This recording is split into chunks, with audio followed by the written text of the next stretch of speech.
We are gathered here to honor the life of Thane Krios. Thane touched each of our lives in different ways. The Counselor knew him as a hero. The Normandy's crew knew him as a brother in arms. And others, as a father devoted to his son.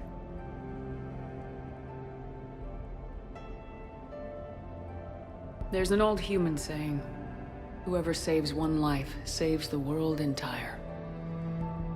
It's not about a planet, but the value of each of us. I don't know how many times Thane saved my life or I saved his when we were beyond the Omega-4 relay. It all happened pretty fast. But I do know my whole world could have come to an end then. And it didn't. Even when he was terminally ill and had no business fighting on, something in Thane told him he could save one last life. It was not his own. Thane was too selfless for that. The life he chose was someone's whose decisions could, in fact, save worlds entire. Would anyone else like to speak? What I remember about Thane was his confidence. He told me once about how he remembered everything, even every mistake he made. If I did that, I'd be a nervous wreck. Thane kept it under control. It's strange, but the last word I label Thane with is assassin. And we covered each other in firefights. That makes him a partner. Thane's last stand was important. But let us also remember why Thane left the Normandy. To keep his son away from a life of crime. Deeds such as these do not go unnoticed by the universe. They echo in all who hear them. That is why I am here.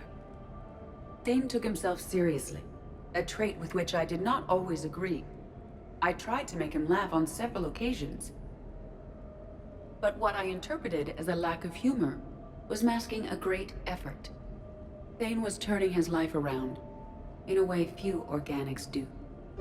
The day Thane came onto the Normandy, all Kelly and I knew about him was that he could probably kill us all with a ballpoint pen. But after you got to know him, there wasn't any reason to be afraid. He let you know where you stood. Kolyat, do you,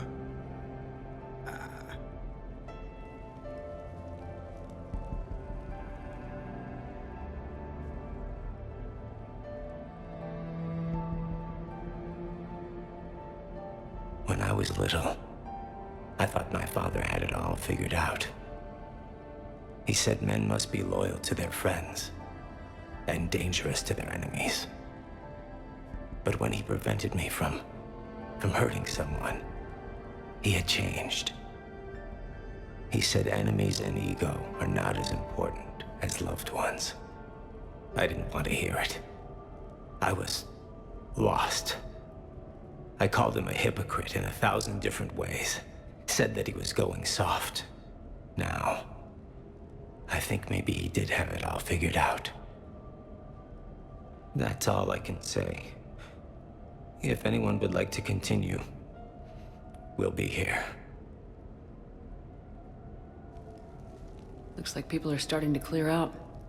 Commander, thank you for holding this event. In time, it will be a good memory. He was one of us. Yes, he did not have many friends. The Normandy was good for him. If you will excuse me, I should take this opportunity to speak with the Counselor. About what? He is feeling grateful, and I want to point out there are some Solarian biologists who need funding. If anyone would be able to create a breakthrough in the treatment of Keppel's syndrome, it would be them. If you need someone to hold the Counselor's feet to a fire, I'm there. I appreciate the offer, but Counselor Valorn has recently orated about funding science during wartime. My odds are good. Oh, before I go, I was organizing my father's possessions, and I came upon copies of video messages he tried to send you. I sent them to your extranet address. I hope they help more than they hurt. Until we meet again, Commander.